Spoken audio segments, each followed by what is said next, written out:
How is it going, everyone? In this video I want to take you guys through a bunch of updates and reveals of various PlayStation 4 and PlayStation 5 games. Got 5 games to talk about, so let's get right into it. And let's start off with the game that has, I wouldn't say the gaming world a buzz. I think people are memeing on it more than anything else, but it's the free-to-play first-person shooter Tom Clancy's X-Defiant.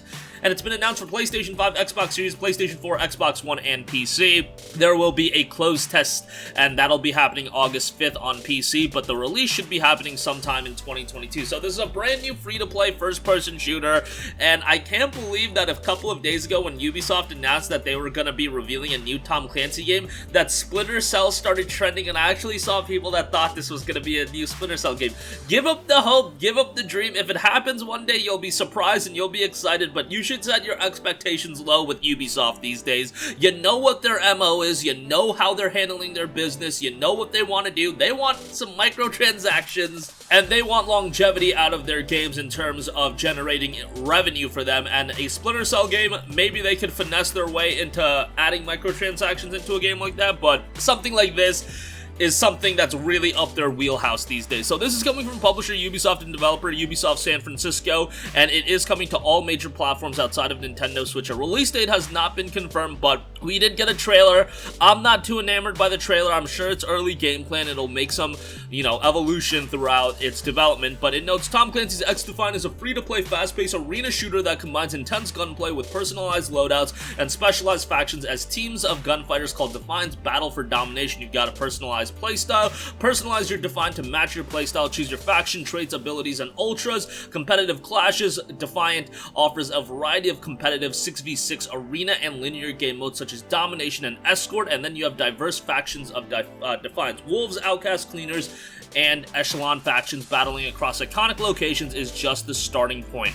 I don't know what to think of the game, honestly. Like many of you, I would like to see Ubisoft tap into some of their existing IPs that have so much name value, so much appeal, but I understand why Ubisoft is going down this route. From a business standpoint, I get it. They want to make a lot of money, and they want to keep making that money off a single game for a long, long time. A Splinter Cell would probably sell really well day one, and then it would taper off, and, it's hard to monetize a game like that for the long term. That is their game plan. Do I agree with it? No, I think they're better off with releasing a new Splinter Cell. I think a game would do really well, and I think a game like X-Defiant is not going to do very well, honestly. That is just my opinion. Maybe they'll surprise me and they'll light the world ablaze, but right now I'm a little skeptical on it. Let me know what you guys think in the comment section down below. Social media has been backlashing this game all day long for the last 24 hours or so that it's been revealed. I mean, you just see the responses, and people talking about how Tom Clancy's rolling over in his grave and things like that. That's a little extreme, but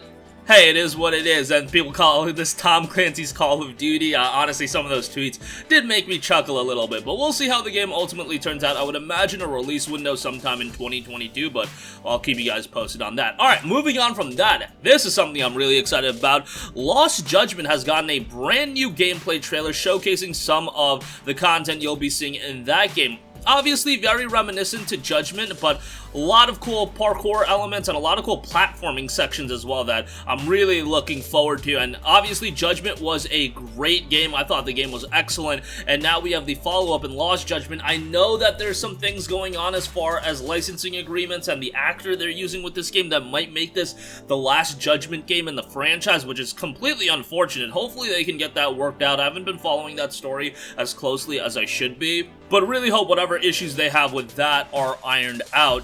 Obviously Judgment and this game as well is going to be a game that's driven by its story, a lot of mystery surrounding the game, and that's really gonna tailor the game the entire way through in terms of keeping that suspense, keeping that mystery, and it should be one that a lot of people enjoy. Again, A Lost Judgment is out for PS5, Xbox Series, PlayStation 4, Xbox One on September 24th. It also looks like those licensing agreements with the actor or whatever's going on there is also preventing a PC version from happening, so that's a bummer as well. Again, hopefully they can figure something out and, keep this franchise going, because I think this Judgment as a series has a lot of legs to it. Alright, moving on from that, how about this? Yu-Gi-Oh! Master Duel, announced for PS5, Xbox Series, PS4, Xbox One, Nintendo Switch, PC, iOS, and Android. So they're really running the gamut here, and This will allow you to play the game of Yu-Gi-Oh! Within its master rules, so you're going to be playing the legit Yu-Gi-Oh!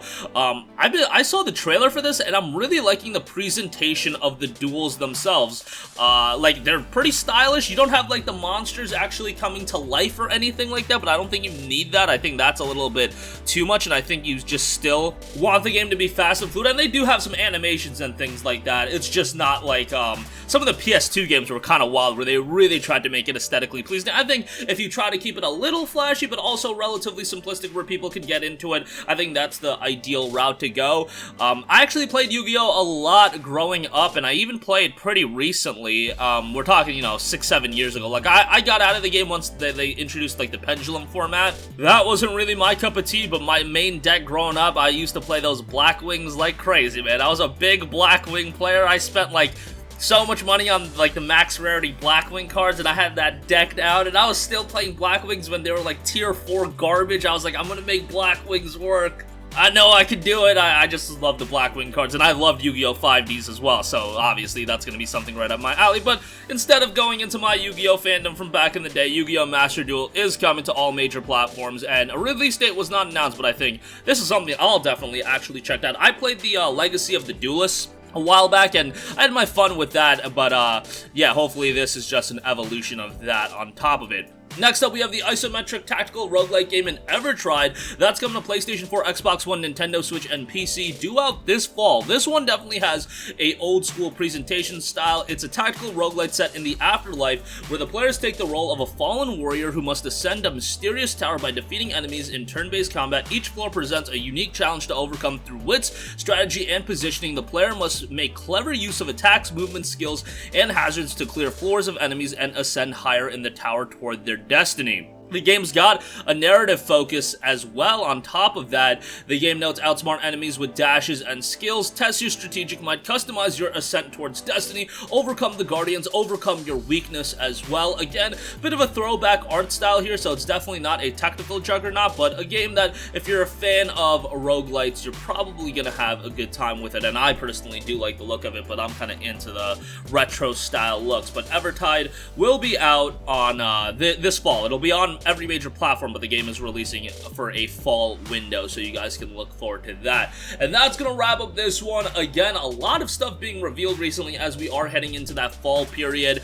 X-Defiant, let me know what you guys think of that. I know it's not gonna excite a lot of people just because we know what Ubisoft can be doing, and this isn't something that a lot of people are gonna get excited about. Lost Judgment, however, I am very excited for that. Can't wait for September 24th to play that. Yu-Gi-Oh! Master Duel, that's cool. That's gonna be coming to all major platforms, and you've got Evertried, that is coming to PS4, X1, Switch, and PC. That's going to wrap up this one. Sound off with all of your thoughts in the comments section down below. Thank you for watching, and goodbye.